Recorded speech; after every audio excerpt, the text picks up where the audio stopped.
नमः शिवाय। ओम नमः शिवाय।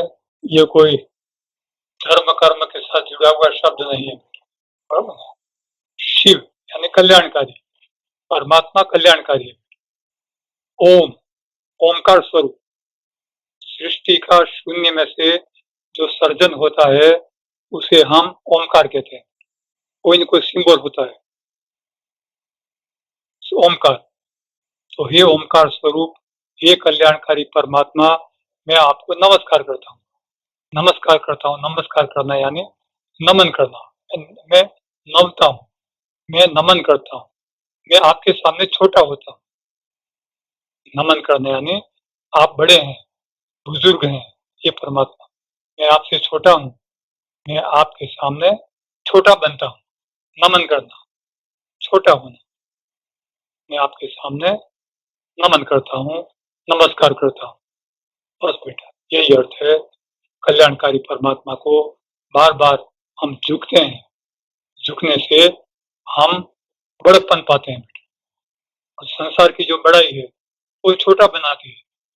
छोटी सोच, छोटे काम, छोटे साधन, छोटा छोटा छोटा बनाती है। हमारी प्रार्थना रह जाएगी। हरि को स्मरे तू आप जात विसरे, प्रमाद में क्षण क्षण न हरि को स्मरे। ठोकर न खावे जब तक तू आप विचरे, तब तक ना समझे मन मोह आचरे। हरि को स्मरे तू आप जात विसरे, प्रमाद में क्षण क्षण ना हरि को स्मरे। देह में जब तक है मन तू ना मरे, ना पावे हरि हर ना भव से उकरे। हरि को स्मरे तू आप जात विसरे, प्रमाद में क्षण क्षण ना हरि को स्मरे। चूक मत अवसर है तू भजले हरे, सदानंद यह जीवन है दुर्लभ तरे। हरि को स्मरे तू आप जात विसरे, प्रमाद में क्षण क्षण न हरि को स्मरे। सदगुरु कहते हैं कि हे मुमुक्षु, परमात्मा को क्षण क्षण याद करो, हर क्षण याद करो, उसका स्मरण करो और अपनी जात मिटाकर स्मरण करो। बेटा, जात यानी हमारी जात पात, संसार में जो जाति पाति में बैठे हैं, धर्म कर्म, वो जात नहीं। जात यानी होनापन, जो हम बनकर बैठे हैं। मैं ये हूँ, मैं वो हूँ, मैं पिता हूँ, माँ हूँ, भाई हूँ, बहन हूँ, छोटा हूँ, बड़ा हूँ। वो जात, वो अजात बन करके परमात्मा का स्मरण करो। प्रमाद में एक क्षण भी मत बिताओ। यदि प्रमाद में रहे तो बेटा ठोकर खा जाओगे। मोह में एक क्षण भी जीना अच्छा नहीं है। मोह में जीना यानी जीवन में अधोगति प्राप्त करना। हे मन, इस शरीर में रहकर तू मर जा, तो क्यों नहीं मर रहा? जब तक तू नहीं मरता, एक मुमुक्षु और संसार नहीं छूट सकता। चूको मत, ये अवसर है, परमात्मा को भजो। सदगुरु कहते हैं कि ये जीवन दुर्लभ है, बहुत दुर्लभ। करोड़ों जन्मों के बाद मनुष्य अवतार मिलता है। कोटि कोटि मनुष्य अवतारों के बाद कोई मोक्षु बनता है, किसी किसी को सदगुरु मिलता है। ये सब दुर्लभ है। जो दुर्लभ है उसको दौड़ करके हमें पूरा करना चाहिए। ध्यान करो, कीर्तन करो, भजन करो। परमात्मा शान से समझा रहे हैं, बेटा ये सब करो, मन को विचलित मत होने दो, मस्ती से रहो, परमात्मा की मस्ती में रहो। योग लगाओ, ध्यान करो, परमात्मा के चरण पकड़ो, सत्संग करो, अपने अंतर को उज्जवल बनाओ। भले कान बहरे हो जाए, भले आंख अंधी हो जाए, जब तक परमात्मा अंतर में है, आपका कुछ नहीं बिगड़ा। आप परमात्मा हमेशा आपके साथ है और आप संसार के सिरमौर हैं, संसार की पगड़ी हैं, संसार के सर्वोपरि हैं। आप अपने मन बुद्धि अहंकार को बलिदान में दे दीजिए। मन बुद्धि अहंकार का बलिदान करिए, उसको छोड़ दीजिए, तो परमात्मा हमेशा आपके साथ है। हे परमात्मा, हे परमानंद, हे समर्थ, हे दिव्य ज्योत, हे अंतर्यामी, हे उद्धारक, हे अविनाशी, कहाँ है आप? आप हमारे अंतर में विराजिए, आप हमारा मार्ग प्रशस्त करिए, आप हमें हमारा मार्ग उज्जवल करिए और आप प्राप्त होइए। मैं आपको प्राप्त होने के लिए, करने के लिए निकला हूँ, बस मुझे स्वीकार कर लीजिए। बेटा, एक राजा को आम बहुत पसंद थे, इतने पसंद थे कि दुनिया भर के आम मंगवा करके वो उसका रसा स्वाद करता था। अपने बगीचे का एक पेड़ के आम भी उसको बहुत पसंद थे, लेकिन पेड़ बूढ़ा हो गया, उसको बहुत दुख हुआ। एक लकड़हारे को पूछा, लकड़हारे ने कहा कि राजा जी, इस पेड़ को काट दिया जाए, उसके उसकी जगह दूसरा पेड़ बो दिया जाए, तो उसके फल लगेंगे। राजा ने हुक्म दे दिया, पेड़ की डालियां कटी, पेड़ के और भी अंग कट गए। जब तना कटने की बारी आई, तना यानी उसका स्टेम, वो कटने की बारी आई, तो तने के एक कोटर यानी गट्टे में से तोता और उसके बच्चे निकल गए बाहर। उन्होंने कहा, रुको, क्यों काट रहे हो लकड़हारे, हमारा घर क्यों बर्बाद कर रहे हो? ये आपका पेड़ का तना हमारी जन्मभूमि है, हमारा मुकाम है, हमारा घर है। ये हमें सुख शांति और आनंद देता है, हमारा जन्म स्थान है, हमने यहाँ जन्म लिया है, हमारे पूर्वजों ने यहाँ जन्म लिया है। आप कैसे पेड़ काट सकते हैं? लकड़हारे ने बड़ी मिन्नतें करके उनसे कहा कि भैया, मैं तो हुक्म का मानने वाला हूँ, मुझे राजा ने कहा इसलिए काट रहा हूँ। एक काम हो सकता है, मैं राजा जी से इस बात का जिक्र करूंगा कि वो आपके साथ विचार विमर्श करें।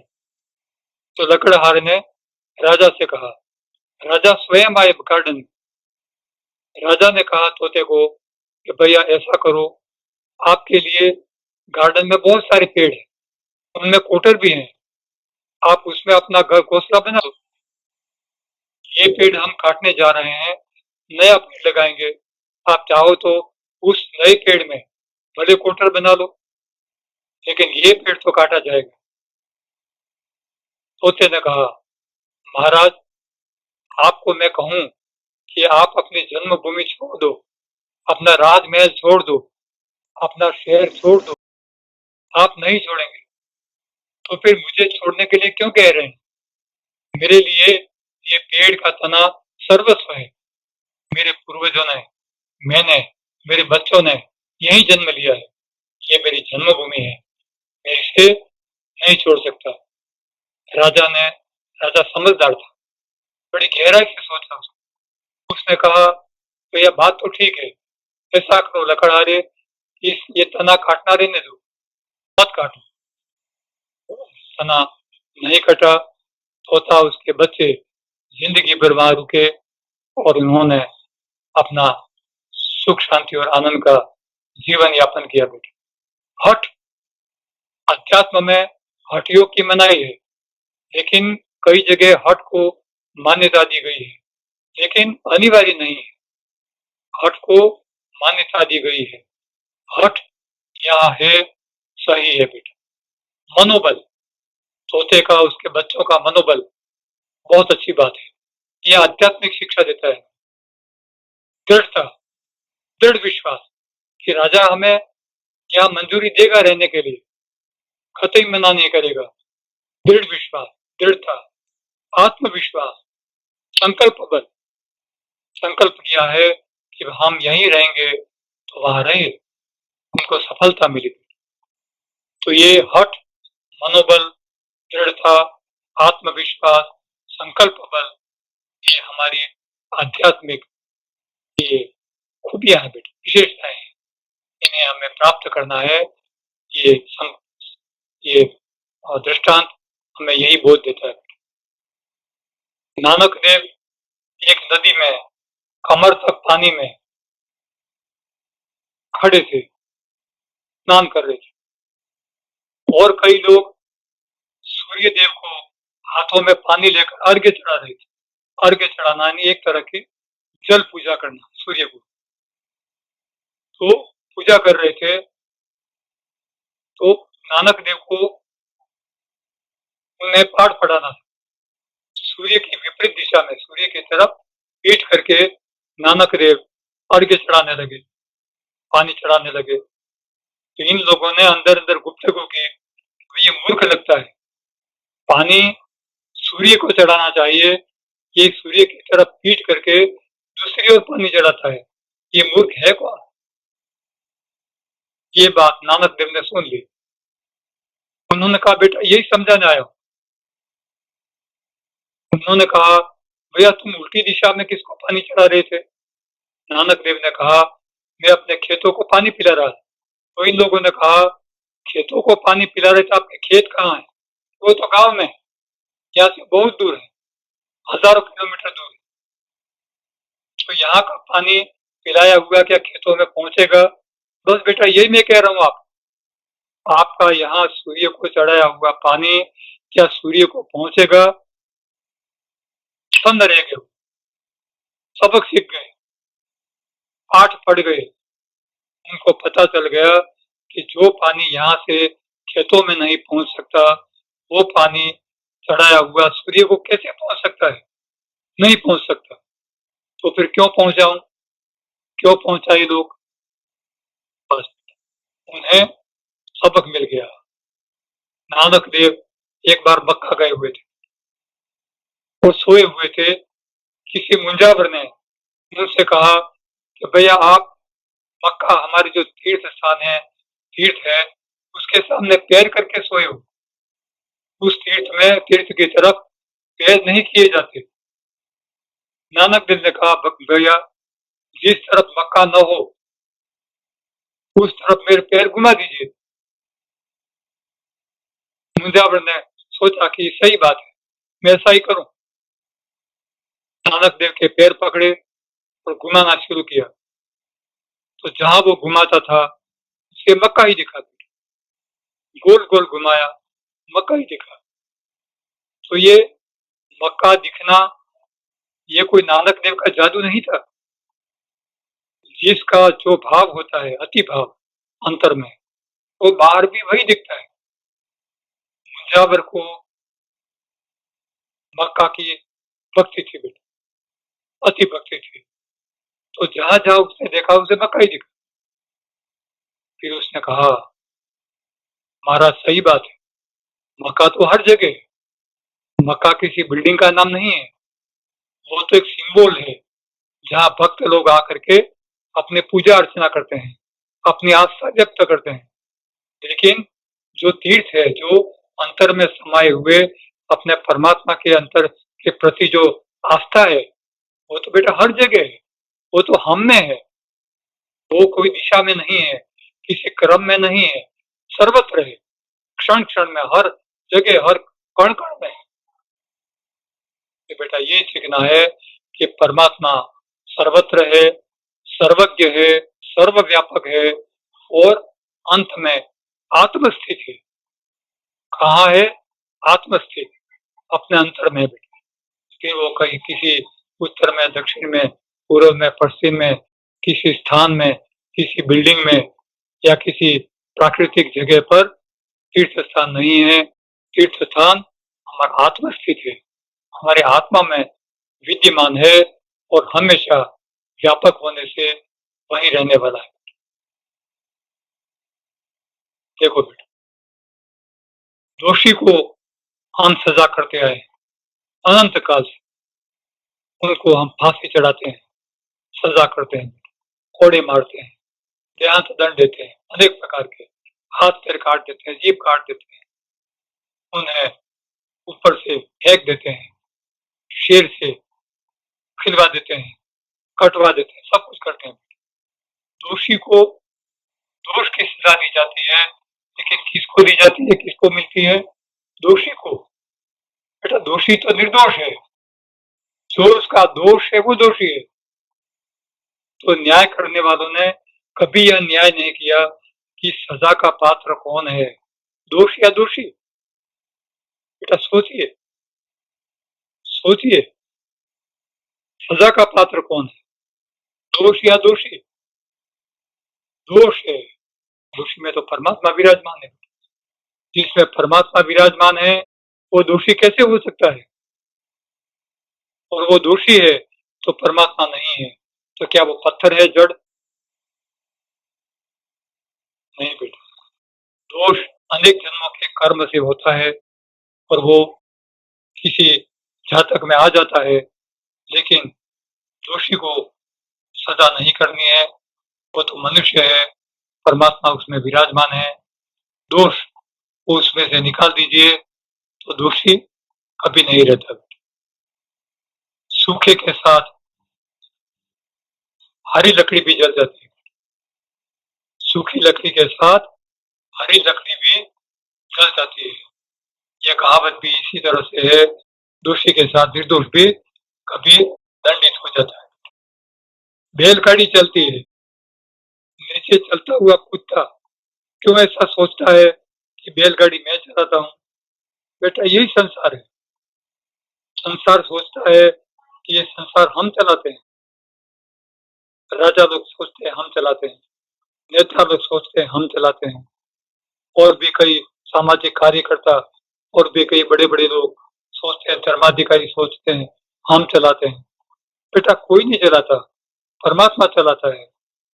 कुत्ता क्यों सोचे कि बैलगाड़ी हम चलाते हैं?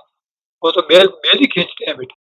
बैलगाड़ी का वजन जैसे बैल खींचते हैं, वैसे इस संसार का भार परमात्मा उठाए हुए है। परमात्मा न होता तो संसार न होता बेटा। ये है पारमात्मिक सत्ता, ये है पारमात्मिक सत्ता, परमात्मा की सत्ता। परमात्मा की सत्ता है, इसीलिए संसार परमात्मा ने उठाया है। ये नश्वर संसार है। अहंकार विनाश है, अहंकार नाशवान है, क्षण भंगुर है, उसका भरोसा मत करिए। आज है, क्षण में नहीं है। क्षण में सुनामी आ जाए, क्षण में भूकंप आ जाए, क्षण में बेटा आजकल चल रहा है वो महामारी हो जाए, क्षण में पता नहीं क्या हो जाए, एक क्षण में। इसलिए कभी भी हमें ये नहीं सोचना है कि संसार हम चलाते हैं। पलटता लगे न देश, काल परिवर्तनशील है, काल को हमेशा समझिए, क्षण क्षण जीना है। सदगुरु एक क्षण जीते हैं। संसार कभी ये ना सोचे कि हम 80 साल जिएंगे, 100 साल जिएंगे, आज का काम कल कर लेंगे और हो जाएगा अच्छे से, आज नहीं कल करेंगे ना बेटे। एक क्षण का भरोसा नहीं। पलटत लगे न देर, काल के पलटने में देर नहीं लगती। समय पता नहीं क्या हो जाए। राम ने भी कहा, कल मुझे पता नहीं था कि कल सुबह में मुझे वनवास हो जाएगा। राम सीता और लक्ष्मण जंगल में होंगे। तो परिवर्तनशील है। समय को जांचिए, समय को पढ़िए, क्षण क्षण जीवन जीना सीखिए बेटा। क्षण क्षण काल की समय की कीमत समझिए। हमें काल की परवाह करनी है, काल हमारी परवाह नहीं करता बेटा। वो चला जाता है, ये कभी मुड़कर वापस नहीं आता। हमें उसकी देखभाल करनी है, उसकी कीमत समझनी है। जीवन 4 दिनों का मिला है, क्षण भंगुर है जीवन, क्षण भंगुर है, लंबा नहीं है। वो जितना भी है उसको अच्छे से अध्यात्म से सजा कर, संवार कर, क्षण क्षण उसी में लगा करके और मस्ती से जीवन जिए बेटा। मस्ती से जीवन जियो। आपका भार परमात्मा ने उठाया है। कभी भी ये सोच मत सोचिए कि आपका कल क्या होगा, परसों क्या होगा, आपके बच्चों का क्या होगा, कभी मत सोचिए बेटा। देखो, जो हाथ से काम करता है उसको हम मजदूर कहते हैं। जो हाथ से काम करता है उसको हम मजदूर कहते हैं। जो मन से काम करता है उसको हम कारीगर कहते हैं। उसमें हाथ और मन दोनों काम में लगे होते हैं। जो हृदय से काम करता है उसको हम कलाकार कहते हैं। उसमें हाथ, मन और हृदय तीनों काम करते हैं। उसमें संवेदनाएं काम करते हैं, उसमें लागनीशीलता काम करती है। इसलिए इन तीनों से ये तीन कार्य संसार में हो रहे होते हैं। हाँ बेटा, हमें इसमें से हम कहाँ हैं और क्या कर रहे हैं ये जांच लेना है। औरंगजेब बड़ा एक क्रूर शासक था बेटा, बड़ा एक क्रूर था। धर्म परिवर्तन करवाए, अपने सगे संबंधियों को, पिता को, माँ बाप को, भाइयों को कुचलवा दिया, मार दिया, हत्याएं की। वो किसी का नहीं था बेटा। लेकिन कहते हैं कि वो बचपन में आध्यात्मिक था, लेकिन कोरा आध्यात्मिक, धार्मिक था। अध्यात्म उसको नहीं पचा, अध्यात्म की सही दिशा सूफी की उसको नहीं मिली, कोरा धार्मिक बना दिया। उसने सिर्फ यही सोचा कि धर्म का परिवर्तन कैसे किया जाए, धर्म का विस्तार कैसे किया जाए, और यही किया उसने। तलवार चलाई और क्रूर शासक बन गया। धर्म की शिक्षा उसको बाद उम्र होने के बाद मिली। उसके शासन में अब्दुल रहीम महात्मा रहा करते थे, महात्मा अब्दुल रहीम। औरंगजेब ने सोचा, वो अब्दुल रहीम से वाकिफ था, अब्दुल रहीम संत थे, वो समाज सेवा किया करते थे। तो अब्दुल रहीम को उसने सोचा कि कुछ जमीन बेच करो। तो उसने एक अच्छा सा फरमान लिख करके अपने संदेश वाहकों के द्वारा अब्दुल रहीम के वहां भेजा और लिखा कि महाराज आप दरबार में हाजिर हुए, हम आपको जमीन भेंट करने के लिए बुला रहे हैं। अब्दुल रहीम ने जवाब में क्या लिखा? अब्दुल रहीम ने लिखा कि जो शासक किसी ओलिया को अपने दरबार में बुलाता है तो वो शैतान है, वो शैतान है। बुलाने वाला भी और ओलिया भी जो चाहता है वो शैतान है। औरंगजेब वो क्रूर था, लेकिन उसमें एक गहरी समझ भी थी। वो समझ ये थी कि मैं कौन होता हूँ जमीन बेच देने वाला। इस महात्मा ने तो मुझे, उसमें जो अल्लाह विराजमान है, परमात्मा विराजमान है, उसी ने तो मुझे मुझे और मुझे जमीन को, शासन को बेच दिया। जिसने मुझे बेच दिया वो चीज मैं उसे बेच देने जा रहा हूँ। जमीन तो उसकी है, उसकी मालिकी की है, मेरी नहीं है। मैं तो भिखारी हूँ, मैं भिखारी दाता को जमीन देने चला। ये समझ उसमें आई। कहते हैं कि अब औरंगजेब मुंह छिपा छिपा कर घंटों तक रोता रहता, रोता रहता।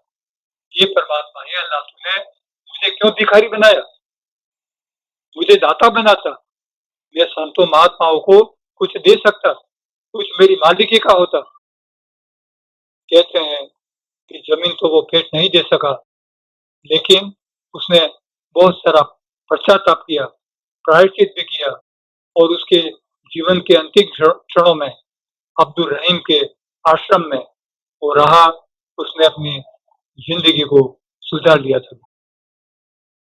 उसने समझ लिया था कि दाता को दिया नहीं जा सकता, दाता देने वाला है, हम देने वाले कौन होते हैं उसे।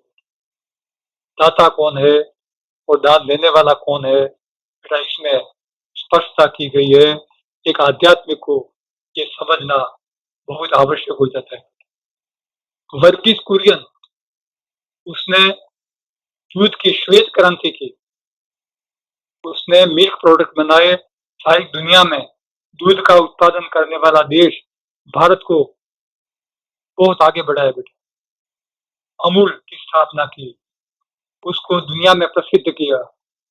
इतने बड़े वर्गीस कुरियन के बड़ी गहरी सोच थी। वो भी एक बहुत बड़ा संत था, भले उसकी संतपना बाहर नहीं आया, लेकिन उसकी सोच इतनी उदार थी कि देखिए इस घटना में उसने क्या किया। वर्गीस कुरियन अपने ही कारखाने में वो इंस्पेक्शन के लिए निकला कि भाई कारखाना ठीक से चल रहा है या नहीं। तो हर एक मशीनरी और काम करने वाले लोगों का वो की जांच कर रहा था। जांच करते हुए उसने देखा एक आंख से कि दूर एक कर्मचारी चुपके से दूध पी रहा है, चोरी चोरी से थैली में से दूध पी रहा है और किसी को बता नहीं रहा है कि वो दूध पी रहा है। कुरियन ने देख लिया, लेकिन उस कर्मचारी ने कुरियन को भी देख लिया था कि कुरियन ने मुझे देखा है, अब क्या किया जाए। कर्मचारी ने देखा कि अपनी नौकरी गई, मुझे मैं दंडित होऊंगा, मुझे सजा मिलेगी, कुरियन कुछ न कुछ मुझे सजा देंगे। कुरियन इंस्पेक्शन करके चुपचाप चले गए। उन्होंने किसी से कुछ नहीं पूछा, कुछ नहीं किया।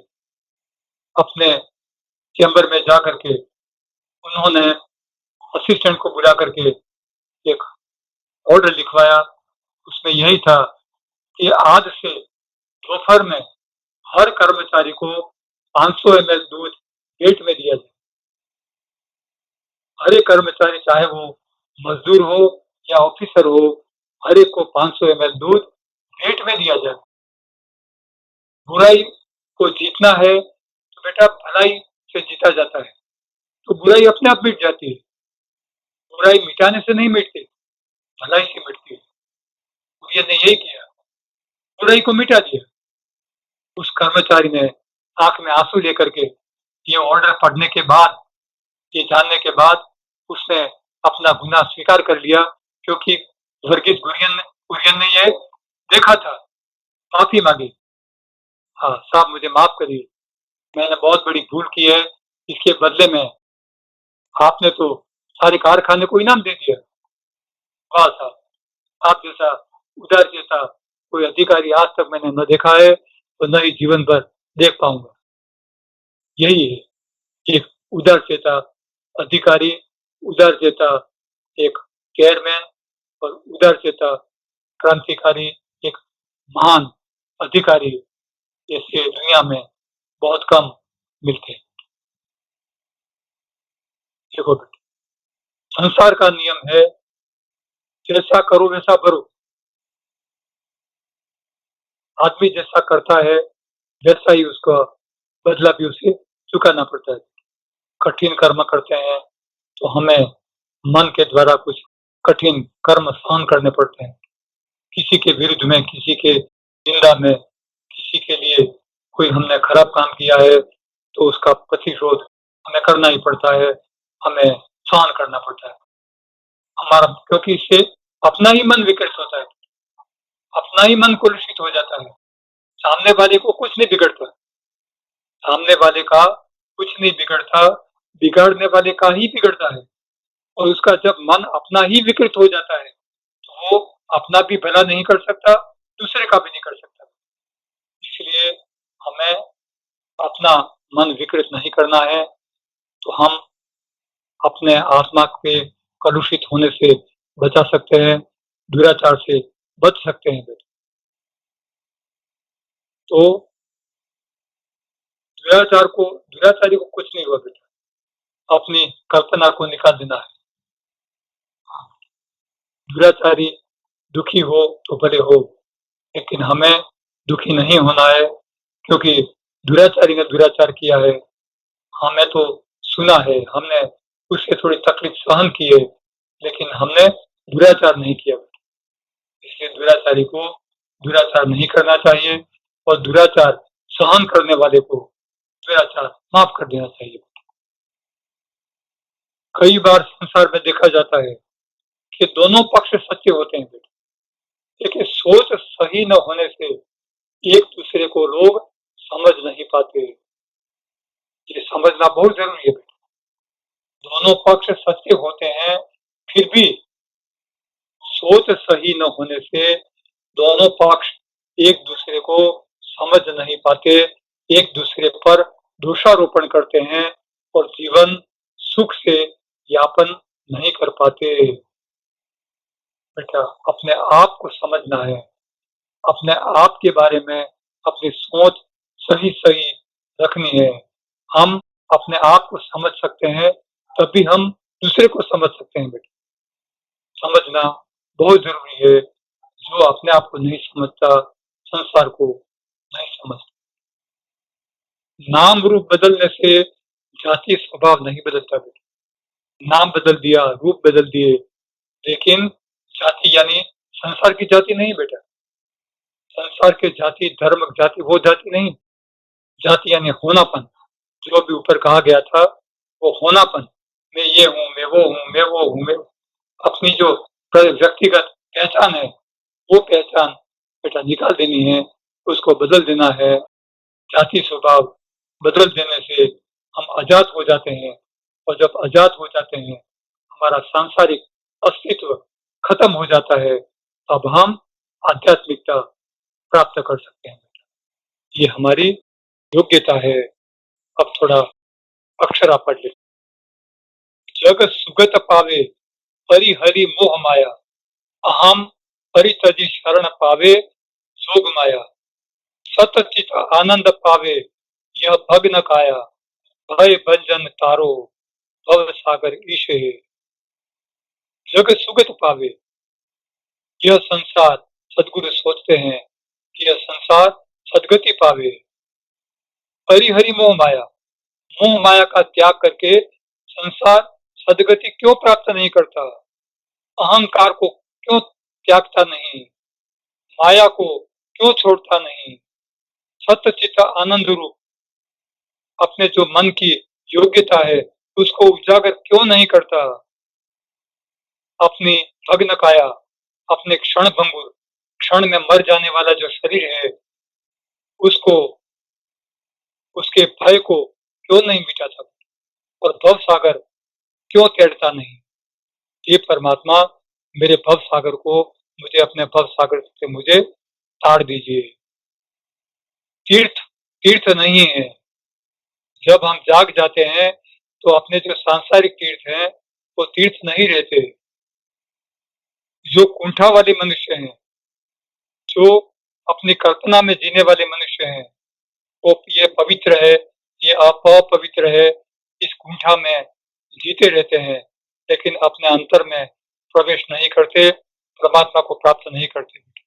कि मेरी यामिनी का रहे ना अब सवेरे। यामिनी, रात का अंधेरा बेटे अब नहीं रहेगा। अब तुम्हारे जीवन में सुबह होगी और हमेशा प्रकाश ही प्रकाश होगा। जगत के रंग बेरंग बजरंग सारे, संसार बेरंगी है, संसार बहुरंगी है और बजरंगी खराब रंग भी है। सभी स्वाद बेस्वाद नीरस सारे, संसार के स्वाद मोह माया ये सब असार हैं, कभी न कभी खत्म हो जाने वाले हैं, उनमें नहीं पड़ना है।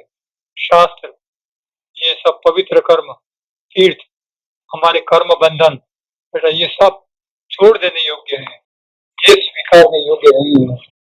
जब तक रहे आंतरिक माया का रूप, जब तक माया अंतर में स्थापित है तब तक हम अंतर में नहीं जा सकते। जब तक जगत में उपयोग सत्ता रूप माया जब तक हमारे अंतर में राज करती है तब तक हम परमात्मा को कैसे प्राप्त कर सकते हैं? दिव्य प्रेम ज्ञान चिंतन करे, निश्चय करे, स्वरूप जागृति वाणी अमृत पान करे। दिव्य प्रेम ज्ञान का चिंतन करो, जागृति का स्वरूप स्थापित करो बेटा अंतर में, और अमृत को हमारे अंतर में अनुभव करो। संसार के सारे सुख तो मधु के करारे, कड़ा कड़वा ज्वर काट दे ना व्यंजन करारे। संसार के सारे सुख ऐद के घरारे जैसे हैं। ऐद के घरारे यानी कुंडे करने के लिए कोई मुंह में ऐद दे तो हमें इच्छा होती है कि हम इसे निकल जाएं, क्योंकि तो मीठा है, स्वादिष्ट है, इसे थूक कैसे दें? माया भी ऐसी है। माया हमने स्वीकार कर ली है, हम खाते पीते अच्छा पहनते ओढ़ते हैं, पहने तो हम कैसे उसको त्याग दें? ये पेड़ की गहराई जैसा है संसार, उसे अब हम कैसे त्यागें? लेकिन जो कड़वा है, कड़वी दवा है, वो हमें बुखार को, हमारे बुखार को ठीक करती है, हमारे भवरों को ठीक करती है। इस संसार में जितना कड़वा है, जितना बुरा है, जितना दुख है, वो हमारे लिए, अंतर के लिए अच्छी चीज है। घोड़े दौड़ कर भी मन के नहीं सकते, मन के घोड़े यानी मन के विचार कभी रुकते नहीं, तो चलते ही रहते हैं, चलते ही रहते हैं। हिमालय में के अकारण नहीं झुकते, ये मैं का हिमालय कभी झुकता नहीं है, वो अपना सर ऊंचा ही किए हुए रहता है, तो कभी न कभी काल से मिटा देता है। कठिन शिलाखंड नीचे है सागर भरा, दैत्य ज्वालामुखी पर सत्य सामरा धरा। ये शिलाखंड, ये पर्वत, पत्थर से बना हुआ पर्वत, ये नहीं जानता कि उसके नीचे पान और ठंडे पानी का समुद्र पड़ा हुआ है। ये दैत्य जैसा, राक्षस जैसा इस ज्वालामुखी नहीं समझता कि उसके नीचे हरे दुख की से भरी हुई और पृथ्वी फैली हुई है। खड़े खतरे हैं नाथ, तू ना डिगे तो खरा, सच्चिदानंद गण तेरी अवस्था बरा। ये लेकर तू न डिगे, तेरे सामने लाख तकलीफें आएंगी, तुझे डिगना नहीं है, तू नहीं डिगे, ये सारा सच्चिदानंद गण, ये सत्य रूप, चित्त रूप, आनंद रूप, गण स्वरूप, ये परमात्मा बेटा आप ही हैं। आपके सिवाय परमात्मा न तो कोई था न होगा, आप ही हैं। विराट नभ क्षितिज दूर सुदूर बांधे, विराजित साधु कतर्ण कुटी में आप साधे। ऊख कोकिल काक भाषा मन एक बाते, सदत एरण लोह कचौड़ी कोई न जाते। विराट आकाश और पृथ्वी दोनों के मिलने की जगह को हम क्षितिज कहते हैं। तो क्षितिज बहुत दूर है, उसको देखा करो, बहुत दूर है, लेकिन आकाश और पृथ्वी को मिलाता है। हम कभी अपने घर की बारी में देखते हैं तो कहीं न कहीं पृथ्वी और आकाश मिले हुए दिखते हैं, उसको देखा करिए बेटा। हीरा की साधु कर्णकुटी यानी घास फूस की साधु की झोपड़ी उसमें दिखती है, ये हीरा दूर दूर अध्यात्म दिखता है, उसमें साधु की कर्णकुटी उसमें दिखती है, वो अध्यात्म को स्थान है, क्योंकि जैसे काटने का काम करती है, सुई जोड़ने का काम करती है, जैसे साधु जोड़ने का काम करता है। कोक कोकिल काक भाषा मन एक बात है, इस मन को कौवे की कड़वी भाषा और कोकिल कौवे का कोयल की मीठी भाषा दोनों को जांच रहा है। संसार कहाँ कुटिल है और कहाँ उदार है, इसको जांचना चाहिए। ये लोग हथौड़े को न जाते, लेकिन एरण पर चढ़े हुए फंसे हुए दूल्हे पर हथौड़े कितने गिर रहे हैं, ये लोहा नहीं जांचता, लोहा इसकी परवाह नहीं करता। जैसे संसार के दुखों की आप परवाह मत करो, घोड़े के हथौड़े की तरह चाहे थोड़ा दुख आवे तो उसे सहन करो, लेकिन सत्य मार्ग में आगे चलते रहो, चलते रहो। मन देख देख आप छाया हरक पावे, अपनी छाया देख करके मन खुश होता है।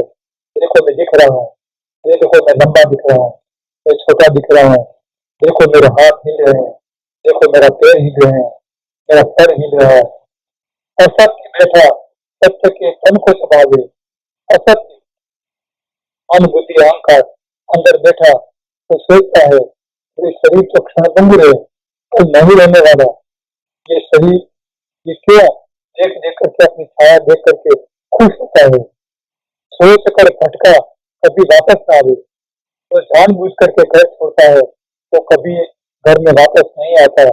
कल सको तो बस कल सका भोजन ही बारी, और जो कल्पना करके जीता है वो कल्पना ही खाता है, उसको कल्पना ही अच्छी लगती है बेटा। लेकिन जो सत्य को पकड़ता है वो सत्य का मार्ग कभी नहीं छोड़ता, चाहे हर संसार उसे छोड़ना पड़े, बात बात के तिमिर बस एक समझो, विमोह माया आवरण का पाठ समझो, रूप तो गहरा किंतु वो रिक्त समझो, गहन अति गहन अंतर को समझो। बात बात के तिमिर, आपके जीवन में अनेक प्रकार के अंधकार आपका रास्ता सुधारने के लिए आएंगे।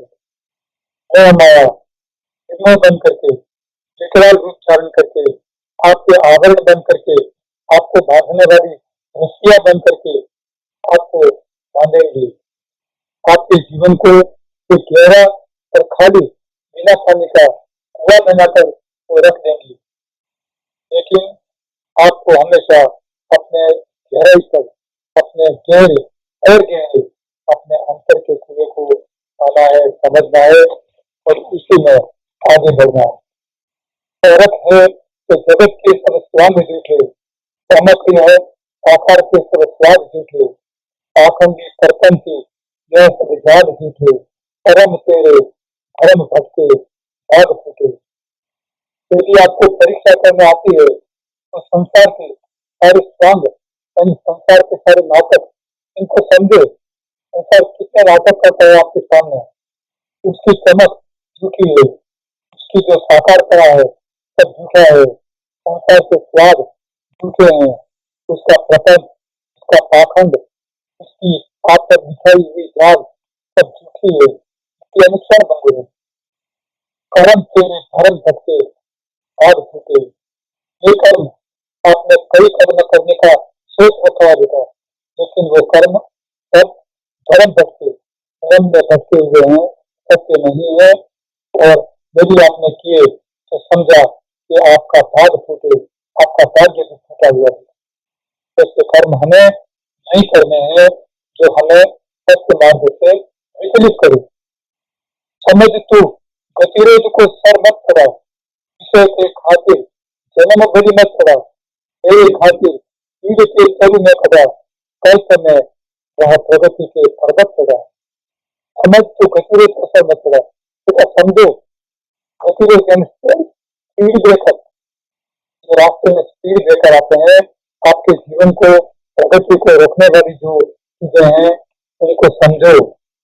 विषय के खातिर जन्म भरी मत चढ़ा, अपने पूरे जन्म जन्म जीने के जो आपके अधिकार हैं उनको विषय राग विषय वेग अपने मन की इच्छाएं और स्वाद इनके इन पर अपने पूरे जन्म को बलि मत चढ़ाओ, जन्म को बलिदान मत करो, जन्म को व्यर्थ में घुमाओ मत, जन्म की कीमत करो।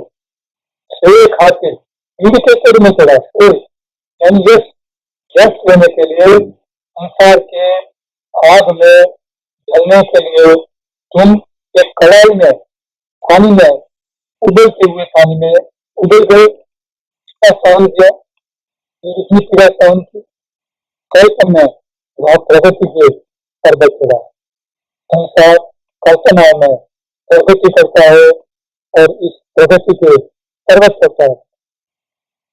प्रगति भी ऐसी कि वो पर्वत चढ़ता है, एवरेस्ट चढ़ जाता कई बार और कई बार फेंक दिया जाता है उसे। प्रगति के पर्वत कल्पना में नहीं चढ़ना है, वास्तविकता में चढ़ना है। कल्पना में खड़े हुए पर्वत व्यर्थ है, वो सब व्यर्थ है।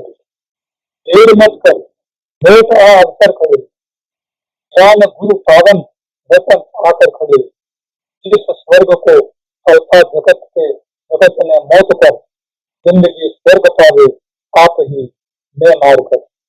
देर मत कर, गुरु कहते हैं मुमुक्षु अब देर मत कर, तुम्हारे पास समय नहीं है, आ अवसर खड़े, अब अवसर मौका आकर खड़ा है सामने, उसकी अवहेलना मत करो, उसका अपमान मत करो। ज्ञान गुरु पावन सदगुरु का यह पवित्र ज्ञान और ज्ञान के वचन आपके सामने खड़े हैं। जिस स्वर्ग की आपने कल्पना की है वो मृत्यु बन करके आपके सामने खड़ी है। वो स्वर्ग मरने पर मिलने वाला स्वर्ग है, जीने के जी करके आने वाला स्वर्ग नहीं है। इसलिए संसार का स्वर्ग मृत्यु है और सत्य का स्वर्ग जी करके परमात्मा का पाने का स्वर्ग है। जिंदगी स्वर्ग पावे आप ही में मारकर। यह जीवन अहंकार को मार करके परमात्मा पाने के लिए है। हमारा जीवन व्यर्थ नहीं है। हमें अपना जीवन व्यर्थ नहीं खोना है।